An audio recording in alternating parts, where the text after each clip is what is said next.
All right, Shalom. I want to start off by giving all praise, honor, and glory to Yahweh, Bahashum Yahushua, Bahashum Rakakwadash. I want to give double honors to our apostles and elders of Great Millstone who rule well, and grace and peace to you elect around the four winds, believing and pushing this truth in all sincerity. May the blessing of election be upon your houses. This is your fellow servant, Rakaria from the GMS Orlando camp, back another week. Through the spirit and power of Yahweh Shemi Awashai, another lesson. Lord willing to edify, and exhort you elect Akim and Akwaf out there. And tonight's lesson is inspired by a statement that the elder from Mississippi, his name is escaping me right now, but his channel name is Spirit Wind Judah. And I was watching his live stream from yesterday, and he made a statement about how the book of Sirach is really a book of moderation, and it sparked the inspiration for this lesson because I couldn't have said that better myself. The book of Sirach really is a book of moderation. It teaches moderation, it teaches self-government. And I find these lessons very important, going into self-government and temperance, because coming into these latter days, it's going to be important to have a sense of self-government. It's going to be important to be able to quell the flesh, through the spirit of Yahweh Ba'ashem Yahushai. And right now the Lord has given us liberty, and leisure time to exercise moderation, to exercise temperance, so that we're built up in that day. We understand how to bring our flesh under subjection and to walk in the spirit. The statement just sparked something in my spirit, man. The book of Sirach really is a book of moderation. It teaches you really just to sit the fuck down, man. Sit the fuck down, chill out, all right, control yourself. You know, it really goes into a lot of self-governance, which is important for us to hopefully let, and moderation goes into temperance, and temperance goes into humility. We understand humility to be one of the first principles of this truth of ours. It's one of the base principles of this truth of ours: humility, remaining humble, remaining coachable by Yahweh, by Hashem Yahushua, by the Spirit, remaining humble, to what the Lord has going on, and humble regarding the work that the Lord is performing, you know.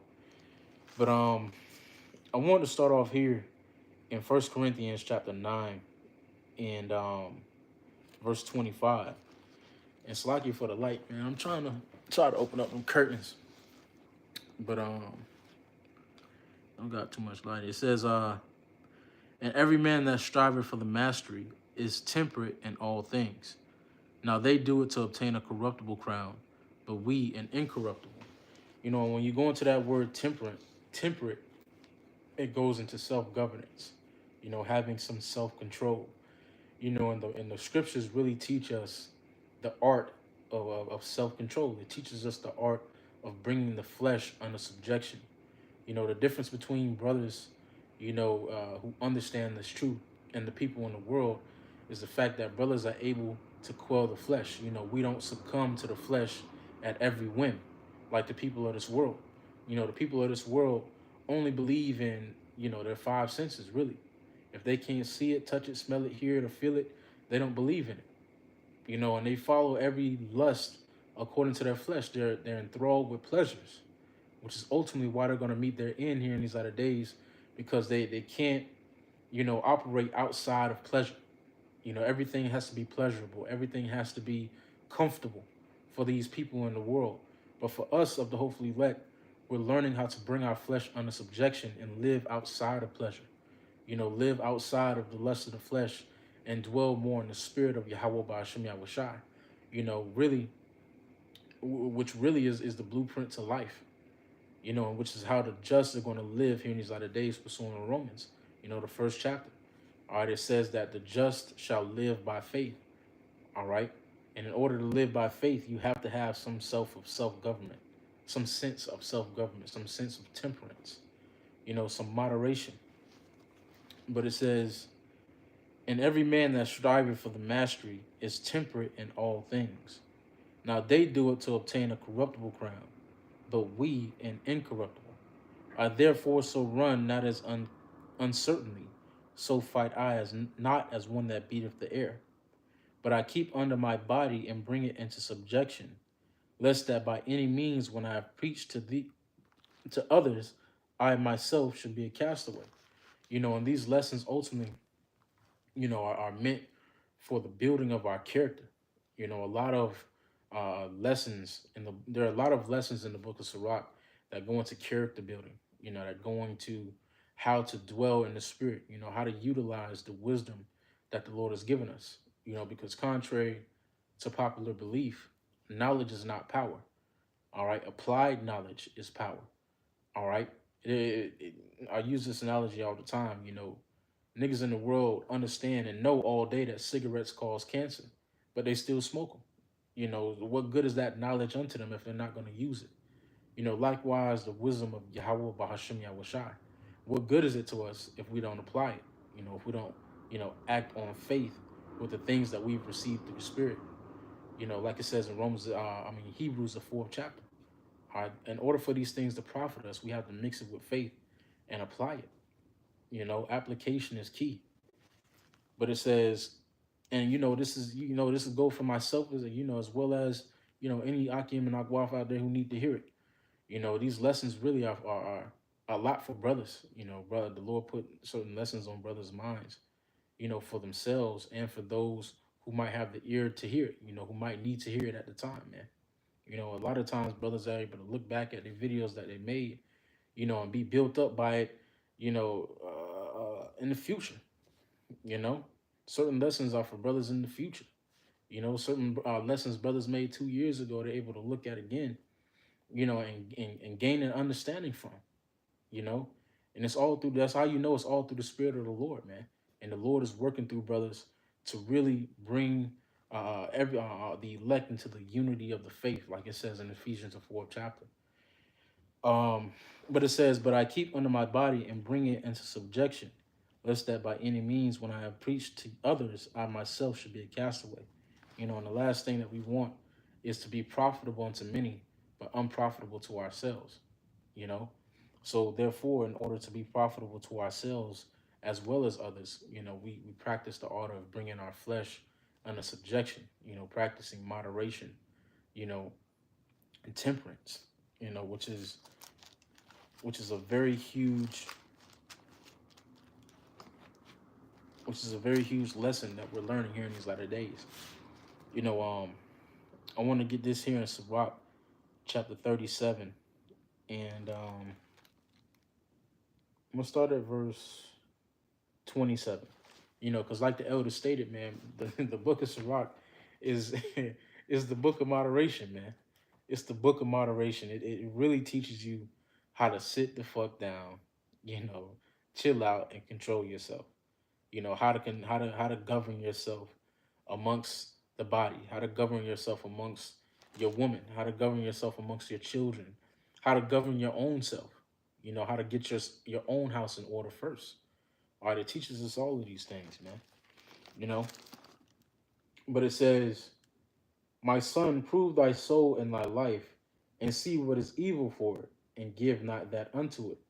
For all things are not profitable for all men, neither have every soul pleasure in all things."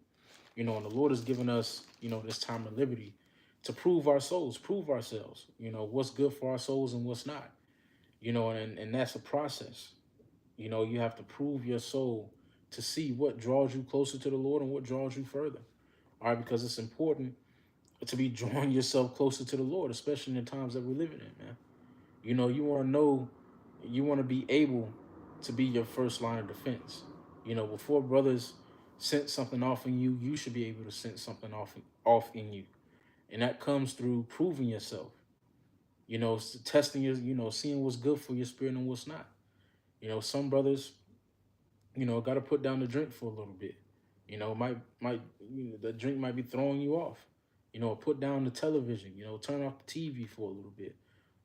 Me personally, music could take me. I could listen to music for hours, man. Hours.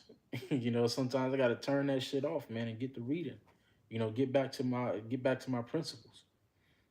Some Jakes, It's good for their spirit to hit the gym, to get that frustration out, and to have that pump, to have that natural pump to get them going, in the day. It makes them feel better. It's all, every brother is different, which is why it's important to prove your own soul and see what is good for it and what's not. It says, "My son, prove thy soul in thy life, and see what is evil for it, and give not that unto it." Right, and if you in the process of proving your soul, if you find something that's not beneficial for your walk, cut it off. Cut it off so that you might draw closer to Yahweh Ba'ashim Yahushai. And again, it's a process. These things don't happen overnight, which is why the Lord gave us this truth when He gave it to us. He gave us ample time, each brother in his perspective time, all right, to practice, all right, to practice to make perfect, this work in our souls. It says, "For all things are not profitable for all men, and neither hath every soul pleasure in everything." Right? Every brother is different. Every brother has, things that are good for him and things that aren't. And it's up to you, to really prove your soul. It says, "Be not unsatiable in any dainty thing, nor greedy upon meats." And again, this is another lesson that's going into, about your diet, really. It's a spiritual connotation to it as well.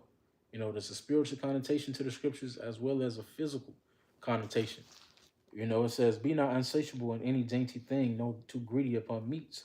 For excess meats bringeth sickness, and surfeiting will turn into toilet. By surfeiting many have perished, but he that taketh heed prolongeth his life." Really just telling you, man, just be careful. Don't be careful of your meats, man. You know,